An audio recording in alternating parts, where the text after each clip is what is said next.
લોકશાહીનો ધબકાર, સત્યનો ઉજાગર, નિષ્પક્ષ, નિડર, હંમેશા સત્યની સાથે, એટલે કે આપણું ગુજરાત કારોબાર ન્યૂઝ। આ ઘટના છે ઉમરગામ તાલુકાના સરીગામ અને ભિલાડ વિસ્તારની। ગત 3 જુલાઈના રોજ સરીગામમાં ધાડપાડુઓનો આતંક જોવા મળ્યો હતો। ઉમરગામના સરીગામ વિસ્તારમાં એક ઘરમાં પ્રવેશી અને લૂંટારુઓએ લૂંટનો પ્રયાસ કર્યો હતો અને રોકડ રકમ અને સોના ચાંદીના દાગીના લઈ ગયા હતા। આ ધાડપાડુઓને પકડવા જતાં પ્રદીપ નામક યુવકને આંખમાં પથ્થર વાગવાથી તેને પોતાની આંખ ગુમાવવી પડી હતી, જે ઘટના ખૂબ જ ગંભીર હતી।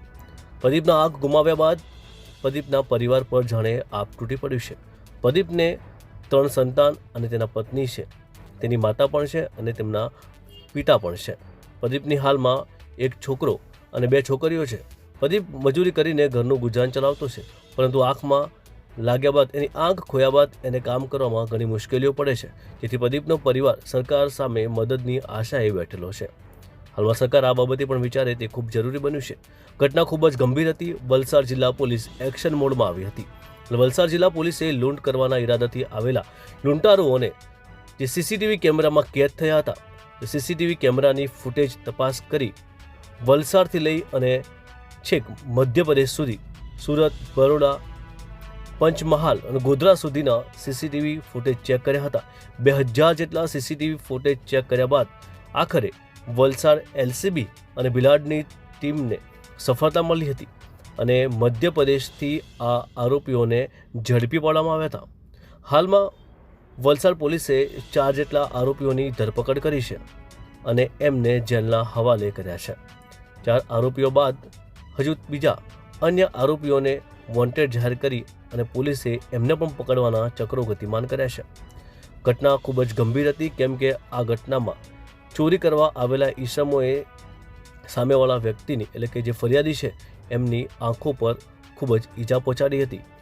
પોલીસે આ બનાવ ખૂબ જ ગંભીરતાથી લઈ અને આ ટોળકીને નસ્ત નાબૂદ કરવાના જે સફળ પ્રયાસો કર્યા હતા અને હાલમાં આરોપીઓ પોલીસની કસ્ટડીમાં છે। મહત્વનું એ છે કે આ ગેંગના અમુક સાગીરતો પહેલેથી જ સરીગામમાં રહેતા હતા અને એ લોકો કડિયા કામ કરતા હતા।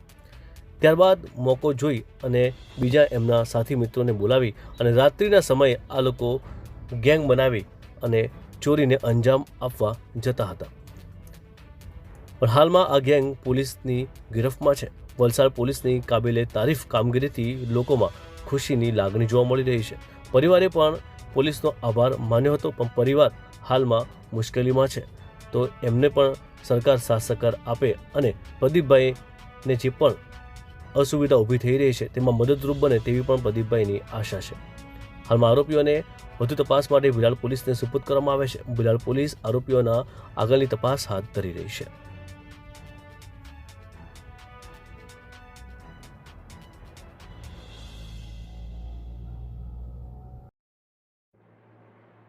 ગામના રમઝાન નગરી વિસ્તારમાં ગઈ તારીખ 3 જુલાઈના રોજ 5થી વધુ લોકો ઘરફોડ ચોરીને અંજામ આપવા માટે ઘરમાં ઘૂસ્યા હતા।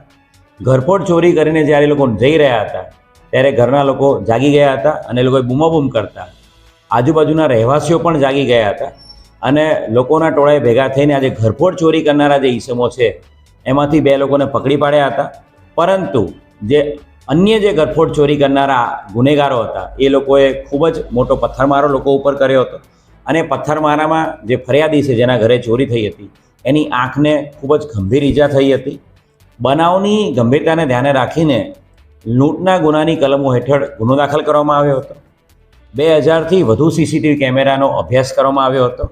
આ લોકો કયા રૂટ ઉપરથી આવ્યા છે એના બાબતે ટેકનિકલ એનાલિસિસ કરવામાં આવ્યું હતું અને વલસાડ, સુરત, વડોદરા, પંચમહાલ અને મધ્યપ્રદેશ ધાર સુધી સીસીટીવીમાં આ આરોપીઓને ટ્રેકિંગ કરવામાં આવ્યા હતા અને જેના આધારે આ ગુનાને અંજામ આપનારી ધાર મધ્યપ્રદેશની ટાંડા ગેંગ હોવાની ચોક્કસ હકીકત મળી હતી અને એના આધારે ક્રાઇમ બ્રાન્ચની ટીમે આ જે ઘરફોડ ચોરી લૂંટનો જે બનાવ છે એના ટોટલ આ ગુનામાં 4 આરોપીની ધરપકડ કરવામાં આવી છે અને અન્ય 3 આરોપી અત્તરસિંહ ઠાકુર, શંભુ સિંગારે અને કેરુ સિંગારે એ 3 આરોપીઓ હાલ વોન્ટેડ છે. ખૂબ મોટી સફળતા આ લૂંટના ગુનાને ડિટેક્ટ કરવામાં મળી છે. એમાં જે શેરુ સિંગારે, લાલસિંહ સિંગારે અને શંભુ સિંગારે એ સરીગામ વિસ્તારમાં જ છેલ્લા કેટલાક મહિનાઓથી કડિયાકામ કરતા હતા અને એક પ્લાન મુજબ વિસ્તારના કયા વિસ્તારમાં ઘરફોડ ચોરી કરીને તાત્કાલિક ભાગી શકાય એવું છે એની રેકી કરી હતી. અને રેકી કર્યા બાદ આ 3 જણાએ પોતાના જ જે નજીકના સગાવાલાઓ છે વીરસિંહ સિંગારે, કેરુ સિંગારે, અત્તરસિંહ સિંગારે એ 3 લોકોને મધ્યપ્રદેશથી ઘરફોડ ચોરીના અને લૂંટના બનાવના 2 દિવસ પહેલાં બોલાવી લીધા હતા. અને આ 6 લોકો બનાવના દિવસે આ બનાવ માટે ગયા હતા અને એ લોકો ઘરફોડ ચોરી કરીને ભાગતા હતા ત્યારે પથ્થરમારામાં ફરિયાદીને ગંભીર પ્રકારની આંખ ઉપર ઈજાઓ થઈ હતી. આ 6 જણા ઉપરાંત આજે ઘરફોડ ચોરીમાં ગયેલા દાગીના અને જે મુદ્દામાલ હતો એ એમણે મહેશ સિંગારે નામના વ્યક્તિને આપેલો હતો. મહેશની પણ આપણે ધરપકડ કરી લીધી છે.